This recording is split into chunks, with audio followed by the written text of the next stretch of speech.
구약의 말씀은 출애굽기 20장 2절로 17절입니다. 나는 너를 애굽 땅 종 되었던 집에서 인도하여 낸 내 하나님 여호와니라. 너는 나 외에는 다른 신들을 내게 두지 말라. 너를 위하여 새긴 우상을 만들지 말고 또 위로 하늘에 있는 것이나 아래로 땅에 있는 것이나 땅 아래 물속에 있는 것에 어떤 형상도 만들지 말며 그것들에게 절하지 말며 그것들을 섬기지 말라. 나 내 하나님 여호와는 질투하는 하나님인즉 나를 미워하는 자의 죄를 갚되 아버지로부터 아들에게로 3, 4대까지 이르게 하거니와 나를 사랑하고 내 계명을 지키는 자에게는 1000대까지 은혜를 베푸느니라. 너는 내 하나님 여호와의 이름을 망령되게 부르지 말라. 여호와는 그의 이름을 망령되게 부르는 자를 죄 없다 하지 아니하리라. 안식일을 기억하여 거룩하게 지키라. 엿새 동안은 힘써 내 모든 일을 행할 것이나 일곱째 날은 내 하나님 여호와의 안식일인즉 너나 내 아들이나 내 딸이나 내 남종이나 내 여종이나 내 가축이나 내 문 안에 머무는 객이라도 아무 일도 하지 말라. 이는 엿새 동안에 나 여호와가 하늘과 땅과 바다와 그 가운데 모든 것을 만들고 일곱째 날에 쉬었음이라. 그러므로 나 여호와가 안식일을 복되게 하여 그날을 거룩하게 하였느니라. 내 부모를 공경하라. 그리하면 내 하나님 여호와가 내게 준 땅에서 내 생명이 길리라. 살인하지 말라. 가늠하지 말라. 도둑질하지 말라. 내 이웃에 대하여 거짓 증거하지 말라. 내 이웃의 집을 탐내지 말라. 내 이웃의 아내나 그의 남종이나 그의 여종이나 그의 소나 그의 낙이나 물은 내 이웃의 소유를 탐내지 말라. 아멘. 서신서의 말씀은 고린도전서 1장 22절로 24절입니다. 유대인은 표적을 구하고 헬라인은 지혜를 구하나 우리는 십자가에 못 박힌 그리스도를 전하니 유대인에게는 거리끼는 것이요 이방인에게는 미련한 것이로되 오직 부르심을 받은 자들에게는 유대인이나 헬라인이나 그리스도는 하나님의 능력이요 하나님의 지혜니라. 아멘. 복음서의 말씀은 요한복음 2장 13절로 17절입니다. 유대인의 유월절이 가까운지라 예수께서 예루살렘으로 올라가셨더니 성전 안에서 소와 양과 비둘기 파는 사람들과 돈 바꾸는 사람들이 앉아있는 것을 보시고 노끈으로 채찍을 만드사 양이나 소를 다 성전에서 내쫓으시고 돈 바꾸는 사람들의 돈을 쏟으시며 상을 엎으시고 비둘기 파는 사람들에게 이르시되 이것을 여기서 가져가라. 내 아버지의 집으로 장사하는 집을 만들지 말라 하시니 제자들이 성경 말씀에 주의 전을 사모하는 열심히 나를 삼키리라 한 것을 기억하더라. 아멘. 주님의 말씀입니다. 어느덧 교회의 시간으로 사순절 세 번째 주일을 맞이했습니다. 24절기 생태력으로는 경칩이 어제 그제 지나갔습니다. 경칩은 일어난다는 뜻의 경자, 그리고 겨울잠 자는 벌레라는 뜻의 칩자가 어우러진 단어인데, 경칩 그러면 겨울잠 자는 벌레나 동물이 깨어나 꿈틀거린다, 그런 날이라는 거죠.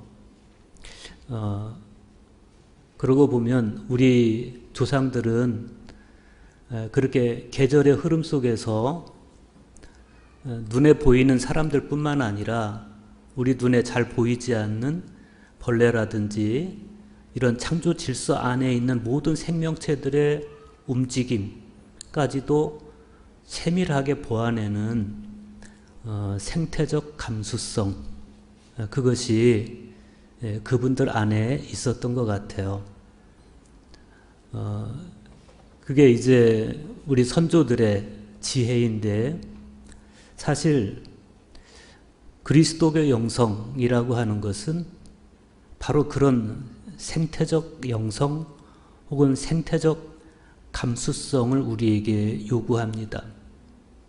가끔 제가 말씀드리듯이 폰투스 에바그리우스는 하나님을 바라보는 시선을 이야기할 때 하나님을 우리가 영적 시선으로 볼 수 있는 힘을 기르기 전에 하나님이 창조하신 이 창조 세계에 깃들여 있는 하나님의 숨결, 하나님의 손길을 볼 수 있어야 된다.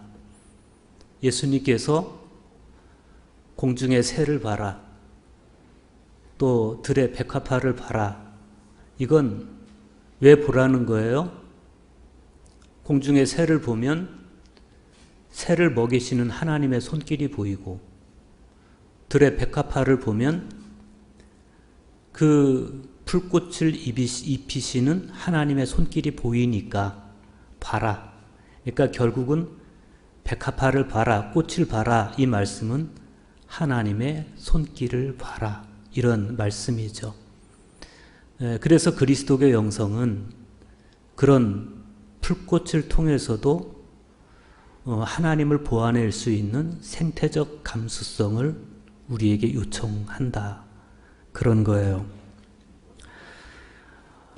며칠 전에 그 카르투시오 수도원의 수사 한 분의 그 영상을 본 적이 있습니다. 그 수사님이 창문을 열으니까 산새가 포롱포롱 날라와서 수사님의 팔뚝에 앉아요. 그 수사님이 그 손에 이렇게 곡식을 쥐고 있으니까 그걸 와서 쪼아먹고 또 날아가는, 전혀 서로 간의 경계감이라는 건 찾아볼 수가 없고 그냥 같이 있는 모습이에요. 저는 그것이 진정한 그리스도인의 모습이다. 왜?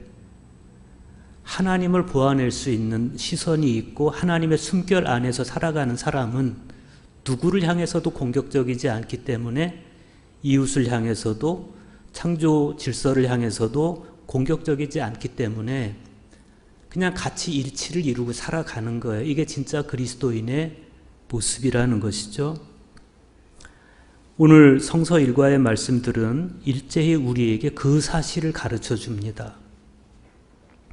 먼저 구약 성경을 보면 언약의 말씀, 즉 십계명이죠. 십계명. 이 십계명을 통해서 하나님의 창조를 회복하는 세 가지 길을 설명합니다. 3절에서부터 7절의 말씀은 하나님과의 관계를 회복하는 길을 설명하고, 8절에서 11절은 생태계와의 관계를 회복하는 길을 설명하고, 12절에서 17절은 이웃과의 관계를 회복하는 길을 설명해 줍니다. 서신서에서 사도 바울은 창조 질서 회복의 길을 십자가의 도를 통해서 설명해 줍니다. 바울 당시에는 십자가에 못 박힌 그리스도를 유대인들은 거리끼는 것으로 여겨서 외면했고, 헬라인들은 미련한 것으로 여겨서 외면했어요. 그런 상태에서 유대인들은 표적을 통해서 냉철함을 추구하고, 헬라인들은 지혜를 통해서 우아함을 추구했습니다.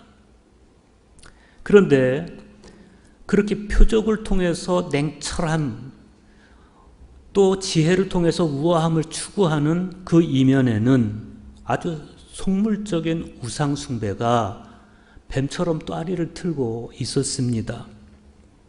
그런 그들에게 사도 바울은 표적에도 마음 빼앗기지 말고 지혜에도 마음 빼앗기지 말고 십자가에 못 박힌 예수 그리스도를 바라봐라, 이렇게 말해요. 왜? 십자가에 못 박힌 예수 그리스도를 보면 그 예수님에게서 하나님의 지혜가 번뜩이기 때문에 그렇습니다. 그래서 십자가의 그리스도를 통해서만 하나님을 알 수 있고, 십자가 예수 그리스도께서 보여주신 그 십자가의 도를 우리 몸으로 살아내야만 창조 질서가 회복이 된다는 거예요. 애초에 하나님이 창조하신 질서가 회복이 된다. 그런가 하면 오늘 복음서의 말씀을 읽어보면 하나님과의 교류가 완전하게 파괴되고 하나님과의 관계가 파괴되다 보니까 사람과의 관계도 파괴되어 버린 그런 끔찍한 현장을 보여주는데 어떤 사람들을 통해서 보여주냐면 성전에서 장사하는 장사치들을 통해서 보여줍니다. 성전을 중심으로 비정상적인 커넥션을 형성하고 오로지 이윤 추구에 영혼까지 다 팔아버린 그런 사람들의 부패성과 완악성은 하나님과의 관계뿐 아니라 사람들 간의 관계, 이것도 생태계인데 이 생태계를 아주 심각하게 유린하고 있었습니다. 그래서 그 순하디 순하시고 온유하디 온유하신 예수님께서 그들을 채찍으로 들어서 치시면서 내 아버지의 집으로 장사하는 집을 만들지 말라고 역정을 내세요. 오늘 구약의 말씀을 좀 더 심층적으로 들여다보겠습니다. 오늘 말씀은 아주 장엄하게 시작됩니다. 나는 너를 애굽 땅 종되었던 집에서 인도하여 낸 네 하나님 여호와니라. 이런 선언으로 시작이 돼요.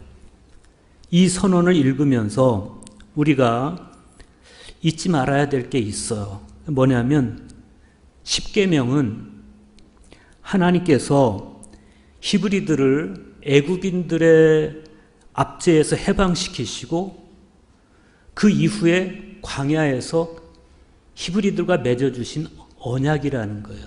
약속이라는 거예요. 자유인들, 지금 막 자유를 얻은 사람들에게 하나님께서 그들과 맺어주신 약속이에요. 그러니까 해방 직후에 체결된 약속이다. 그런 측면에서 이 십계명은 자유의 약속이고 동시에 이제 너희는 종살이에서 해방되었다라는 징표인 거예요. 그래서 이 십계명 안에는 지금 막 해방을 맞은 사람들이 자유인으로서 살아가야 할 규칙들이 기록되어 있는 거예요. 그게 십계명이에요. 보십시오. 노예로 살아가는 사람들에게는 노예로 살아가는데 필요한 법들이 있어요. 지배자에게 순종하라든지 뭐 이런 법들이 있어요. 그런가 하면 자유인들에게는 자유인으로서 살아갈 법이 필요한 거예요. 그래서 하나님께서는 자유인으로서 살아갈 법으로서 십계명을 주신 겁니다. 앞에서 말씀드린 대로 자유인으로서 살아가는 데 필요한 첫 번째 계명, 그게 뭐냐면 나 외에는 다른 신들을 내게 두지 말라, 이거예요. 이 첫째 계명은 그 이후에 선포되는 나머지 9개 계명의 초석이 되고 동시에 하나님의 창조 질서 회복의 기초가 되는 말씀입니다. 왜 하나님께서 나 외에는 다른 신들을 내게 두지 말아라 이렇게 말씀하십니까? 하나님이 질투하시는 하나님이기 때문에 그렇습니까? 5절 말씀대로 나는 질투하는 하나님이다. 그래서 그런 것일까? 그런데 하나님께서 나는 질투하는 하나님이라고 말씀하실 때 그 질투는 아주 저급한 차원에서의 질투를 말씀하시는 게 아니에요. 나 말고는 안 돼. 다른 신들은 바라보지도 마. 이런 질투가 아니라 다른 신들 안에 있는 속성, 소위 우상이라고 말하는 그 신들이 가지고 있는 속성, 그 속성은 뭐냐면 그 우상 앞에 절함으로써 우상이 주는 반대급부가 있어요. 그게 뭐냐면 풍요와 다산. 오늘날 우리가 추구하는 복이에요. 복.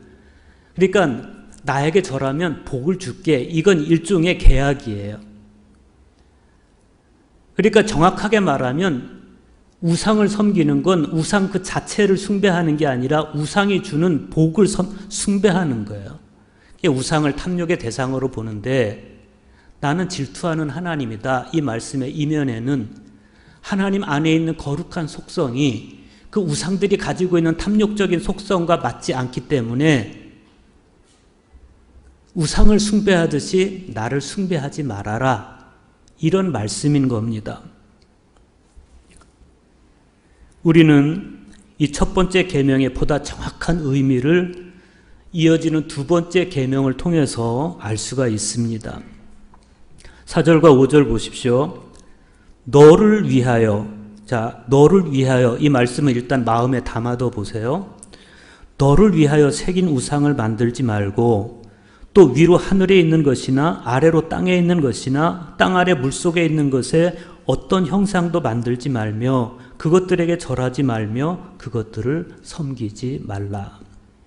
여기 보면 하나님께서 너를 위하여 새긴 우상이라든지 어떤 형상 이런 언급을 하세요. 여기 중요한 단서가 있어요. 당시 고대 근동에는 나무나 돌이나 금속에 사람이나 짐승의 형상을 조각하고 그 조각한 형상을 숭배하는 그런 풍습이 만연되어 있었습니다. 그런데 왜 사람들이 이렇게 형상을 조각하고 자기가 손으로 깎아 만든 우상 앞에 절을 하고 왜 그러느냐? 하나님은 그 이유를 너를 위하여 라고 설명하세요. 너를 위하여. 그러니까 우상 숭배하는 이유는 다른 어떤 소중한 목적을 가지고 아니라 단지 자기의 탐욕을 위하여 이런 뜻이에요. 그래서 이 말씀을 풀어서 설명하면 네 생각과 네 계획과 네 소원을 위하여 네가 조각한 우상을 숭배하지 말아라. 이런 의미인 것이죠. 하나님께서 그렇게 우상 숭배를 말리시는 이유는 당시 다실론 사회에서 우상들은 순수한 신이 아닌 그냥 사람의 탐심을 자극하는 도구에 지나지 않았기 때문에 그런 거예요. 풍요와 다산의 신 바알과 아세라를 정말 풍요하기 위해서 아이를 많이 낳기 위해서 섬기는 거예요. 고대 근동에서 지배자들은 자연에 대한 인간의 두려움 그리고 풍요에 대한 인간의 욕망 이런 것들을 자꾸 부추겨서 백성들이 결국 우상 숭배에서 벗어나지 못하도록 그렇게 백성들을 길들였습니다.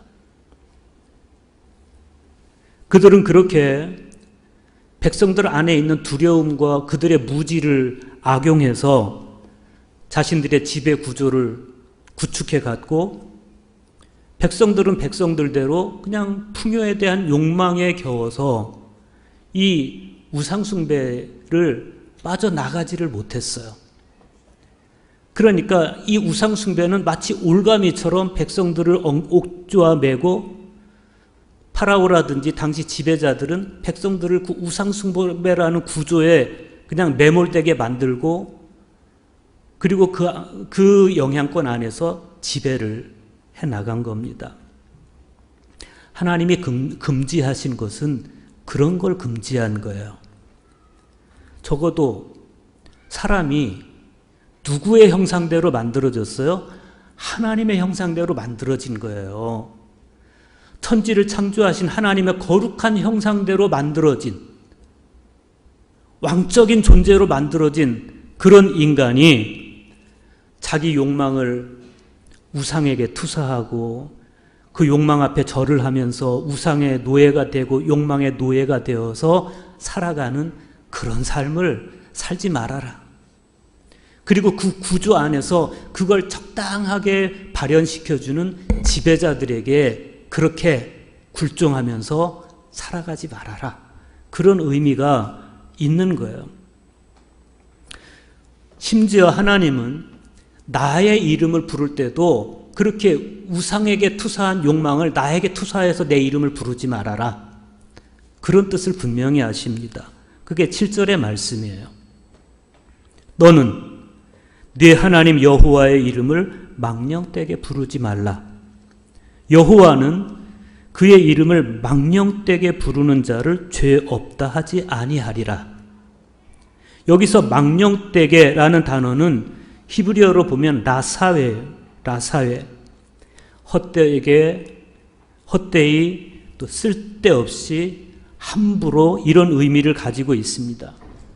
하나님께서는 이미 당신의 이름 안에 당신의 거룩하신 품성을 담아주셨는데 그런 하나님의 거룩한 품성은 아랑곳하지 않고 인간이 자기 욕망을 담아서 하나님의 이름을 불러요.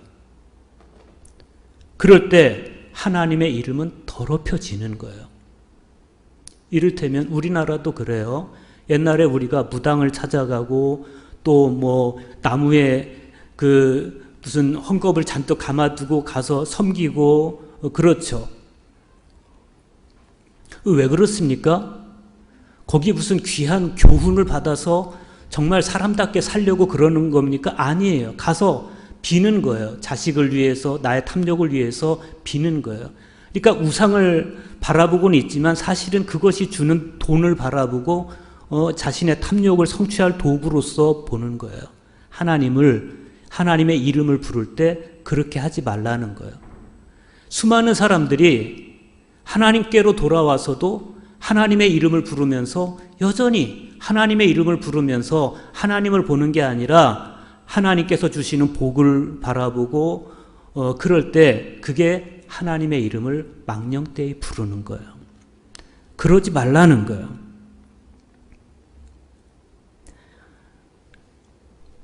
하나님께서 그렇게 당신의 이름을 사람이 자기 욕망을 투사해서 부르지 말도록 하시는 이유는 사람이 자기 욕망을 담아서 하나님을 부르고 자기 욕망을 담아서 예수님을 부르기 시작할 때 그것은 결국 자기 영혼을 파괴할 뿐만 아니라 사회 구조까지도 비틀어버리는 역사를 나타내는 거예요. 오늘날에도 수많은 교회와 수많은 신자들이 버젓이 하나님의 이름으로 우상을 숭배하고 예수님의 이름으로 우상을 숭배합니다. 그게 뭔지 여러분 잘 알고 계셔요. 번영신학이라든지 기복신앙이라든지 이게 다 사실은 예수님의 이름으로 우상 숭배하는 거예요. 예수님의 이름을 부를 때 여러분은 예수 그리스도를 통해서 보이는 하나님의 형상을 회복하기 위해서 예수님의 이름을 부르십니까? 아니면 예수님 나에게도 복을 주세요, 돈 주세요, 건강 주세요 이러고 부르십니까? 주님의 이름을 망령되게 부르면 안 돼요. 그러면 우리는 어떻게 해야 됩니까? 출애굽기 20장 6절을 보면 나를 사랑하고 내 계명을 지키는 자에게는 천대까지 은혜를 베푸느니라 이랬습니다. 이 말씀에서 우리가 눈여겨봐야 될 것은 나를 사랑하고에서의 이 사랑이 히브리어로 아하브라는 사실. 아하브. 이 아하브는 남녀 간의 사랑을 이야기해요. 남녀 간의 사랑에는 절대로 제3자가 개입하면 안 돼요. 개입할 수도 없어요. 남녀 간의 사랑은 배타적이에요. 나는 당신을 사랑합니다. 그러면서 저 옆집 사는 아줌마도 내가 사랑하는데 좀 같이 사이좋게 있으면 안 될까? 이게 안 되는 거예요.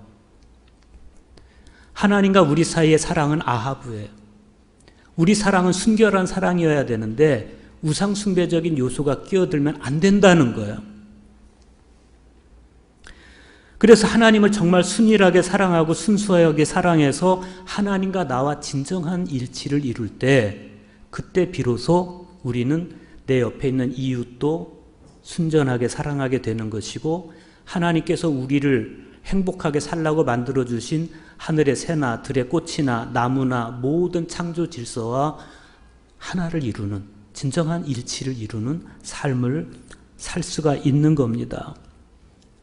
그런데 이렇게 일치를 이루는 이 삶이 어디에서 모아지냐면 안식일 계명에서 신비롭게 모아지고 있어요. 8절에서 10절 보십시오. 안식일을 기억하여 거룩하게 지키라.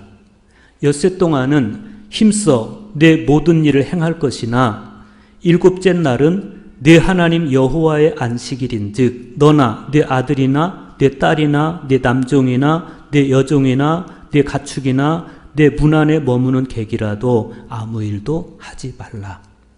하나님께서는 안식일을 기억하여 거룩하게 지키라 이렇게 명령하세요. 그런데 그 방법, 안식일을 기억해서 거룩하게 지키는 방법이 우리 시선을 끌어요. 그 첫째는 뭐냐면 일과 쉼을 잘하라는 겁니다. 하나님께서 이렇게 말씀하시는 이유는 일과 쉼을 잘할 때 출애굽의 목적이 달성되기 때문에 그런 거예요. 일에 대해서 먼저 생각해 보십시오. 십계명에서 하나님은 이스라엘 백성들의 노동의 목적을 완전하게 바꿔주셨습니다.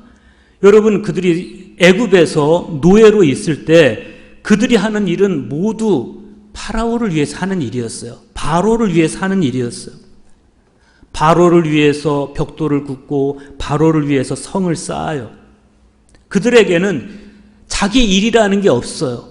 내 행복을 위해서 하는 일이라는 게 없어요. 그냥 노예로서 지배자를 위한 일밖에 없어요. 그러니까 노동을 하면서 그 노동에서 나는 소외되는 거예요. 그런데 지금 하나님은 뭐라고 말씀하십니까? 엿새 동안은 힘써 내 모든 일을 행할 것이나 이렇게 말씀하세요. 그러니까 일주일 중에서 엿새 동안은 너의 일을 하라는 거예요. 너의 일. 다른 사람의 행복이 아니라 너의 행복을 위해서 엿새를 살으라는 거예요. 엿새 동안 일을 하라는 거예요. 여러분들에게는 이 말씀이 자연스럽게 받아들여져요. 왜냐하면 여러분들은 누구에게 예속되어 있지 않기 때문에. 그런데 만약에 여러분이 태어나서부터 노예였다고 생각해 보세요. 태어나서 보니까 내 신분이 노예야. 그래서 어느 날 일을 하기 시작하는데 그 일이 내 행복을 위한 일이 아니야. 내 주인을 위한 일이에요. 아니면 이 나라 왕을 위한 일이에요. 아니면 관리들을 위한 일이에요. 일을 하면 그 노동 생산물은 내가 가져가는 게 아니에요. 지배자들이 가져가요. 나는 죽도록 일만 하고 그 노동 생산물로부터 나는 소외돼. 내 행복과 아무 상관이 없어요. 그런 삶을 지금까지 살아왔는데 어느 날부터 이제부터 너는 네 행복을 위해서 일을 해라. 굉장히 낯설은 거예요. 어려서부터 그런 적이 없기 때문에. 그런데 지금 하나님은 그 말씀을 하시는 거예요. 네가 지금까지는 애굽의 지배자들을 위해서 채찍에 겨워서 일을 했지만 이제부터는 네 행복을 위해서 엿새 동안 일을 해라. 이런 말씀이에요. 그런데 하나님은 네 행복을 위해서 일만 해라 이렇게 말씀하시지 않아요. 일곱째 날에는 쉬라고 말씀하세요. 쉬어라. 사람은 일을 통해서도 행복을 일구어 가지만 쉼을 통해서도 행복을 일구어 가요. 그러니까 잘 살아보겠다고 쉬는 날도 없이 무작정 일만 하는 건 잘하는 게 아니에요. 하나님은 그 출애굽한 히브리들이, 그 노예들이 이제부터는 나는 자유인이다 이 사실을 정말 실감할 수 있기 위해서 일주일에 한 번은 쉴 수 있는 여가를 주신 거예요. 그런데 이 일과 쉼의 의미를 단순하게 노동과 휴식의 관점으로만 보면 안 됩니다. 적어도 그 일과 쉼이 하나님 안에서 또 자유인으로서 이루어져야 된다는 거예요. 그러니까 우리가 엿새 동안 일을 하잖아요. 그 일은 단지 먹고 살기 위해서 하는 일이면 안 돼요. 죽지 못해 하는 일이면 안 된다는 거예요. 여러분은 여러분의 직장이, 여러분의 사업이 그냥 잘 먹고 잘 살려고 가는 직장 혹은 사업이라고 생각하십니까? 그러면 여러분은 불행합니다.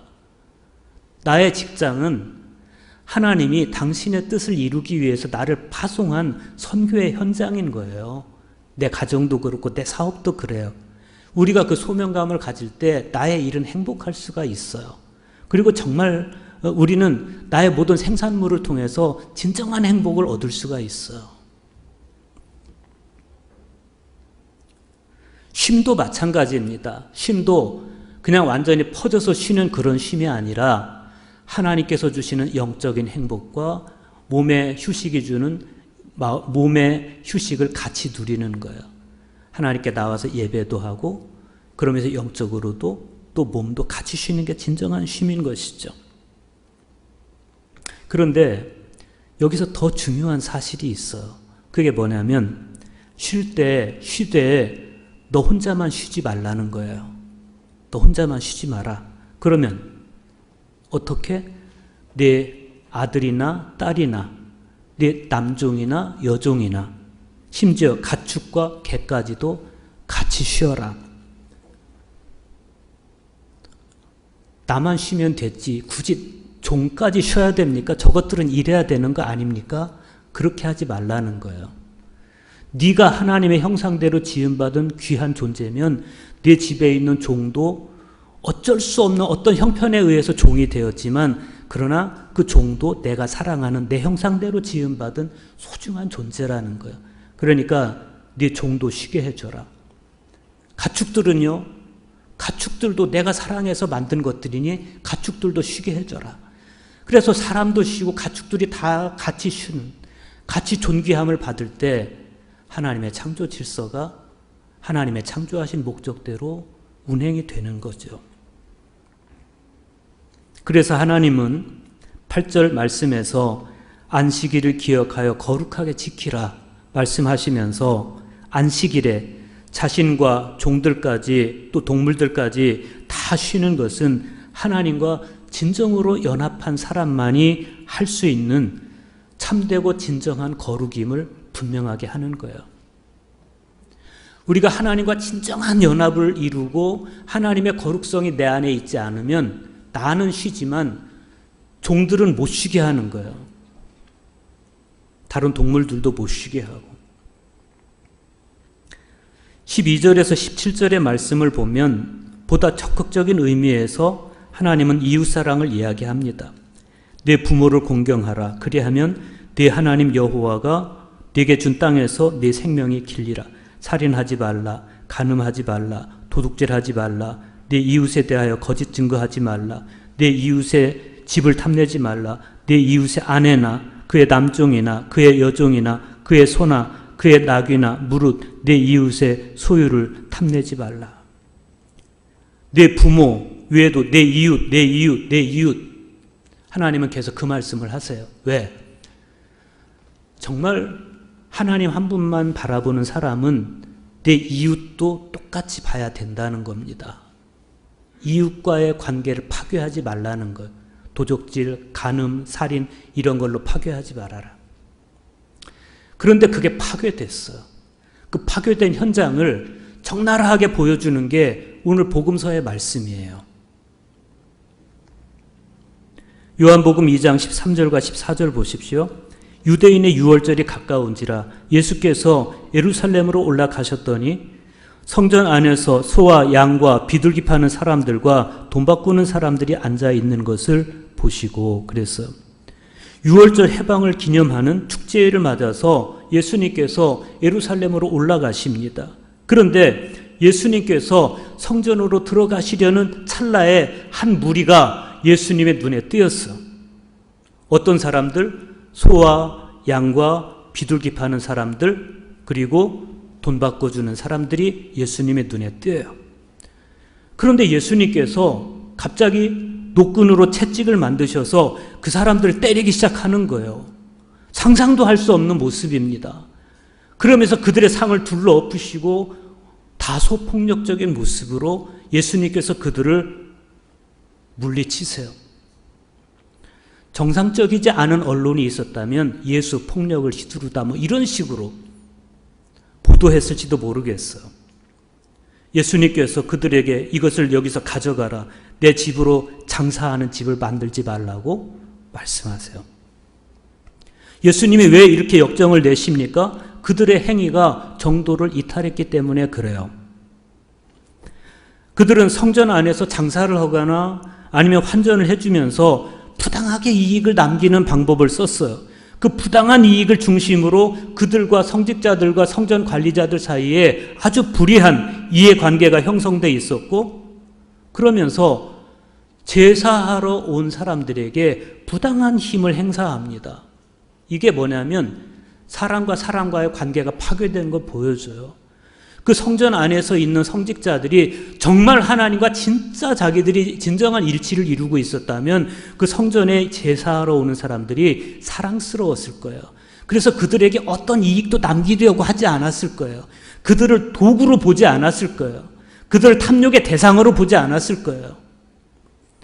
그런데 하나님과의 관계가 파괴되니까 성전에 제사하러 오는 사람들이 내 이익을 챙겨줄 도구로 보이는 거예요. 이게 뭐냐면 창조 질서가 파괴된 현장을 보여주는 거예요.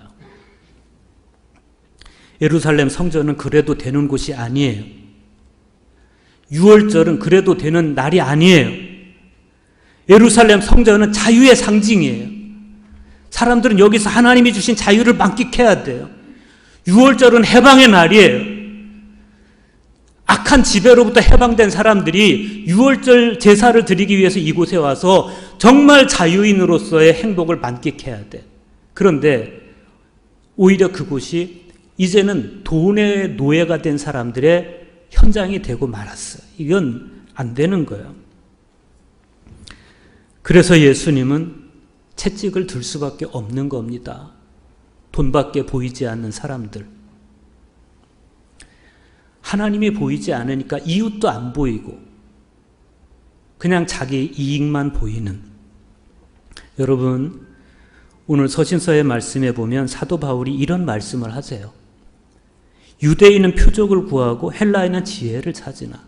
이게 좀 적나라하게 말하면 유대인은 표적만 바라보고 헬라인은 지혜만 바라본다.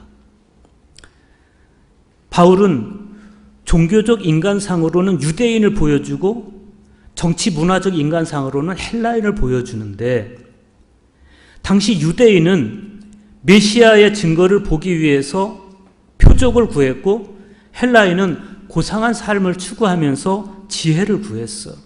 그런데 그들의 그 냉철함, 그들의 그 우아함 뒤에는 아주 속물적인 근성이 자리 잡고 있었어.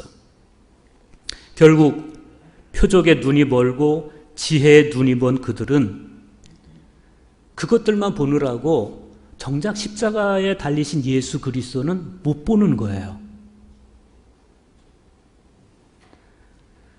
그래서 바울은 그렇게 표적만 보는 사람들, 지혜만 보는 사람들, 그런 사람들이 아니고 그러지 말아라. 그러면서 예수님은 제3의 인간상을 제시해 주는데, 바울은 제3의 인간상을 제시해 주는데 그 제3의 인간상은 어떤 인물이에요? 십자가를 바라보는 사람이에요. 고린도전서 1장 23절과 24절 보십시오.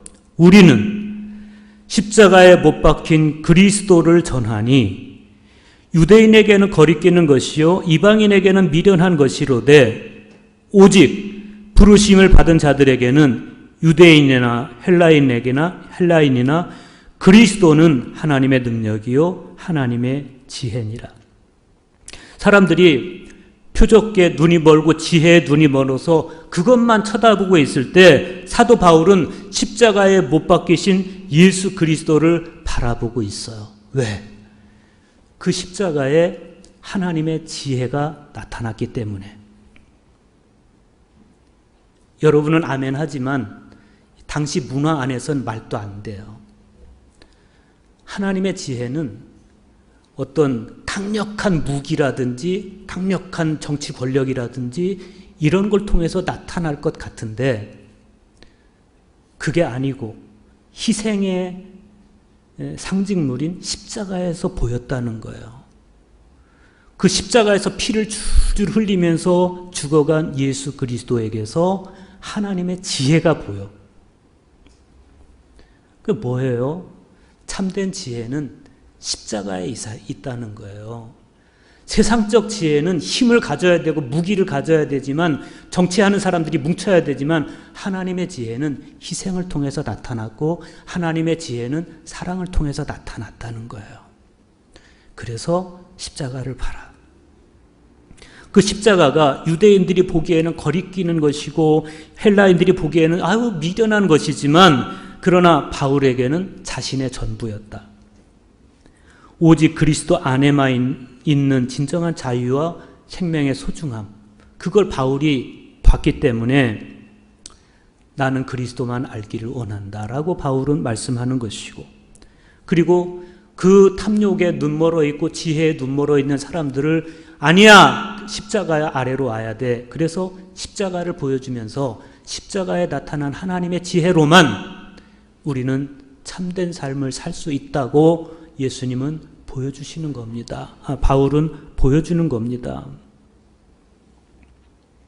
진정한 그리스도교 영성은 하늘로 올라가서 높은 보좌에 앉으신 하나님을 보는 것이 아니고, 하나님께서 당신께서 창조하신 창조 세계 안에 깃들여 계시고 또 지금 우리 곁에 계시는 그 하나님의 숨결, 하나님의 숨소리, 그 성령님의 소리를 예민하게 알아차리고, 하나님의 숨결, 그 성령의 은총을 받아서 우리도 하루하루 숨을 쉬는 것이고, 그 숨결에 힘입어서, 하나님의 숨결이신 성령님에 힘입어서 이웃을 사랑하고 모든 창조 질서를 사랑하는 것이고,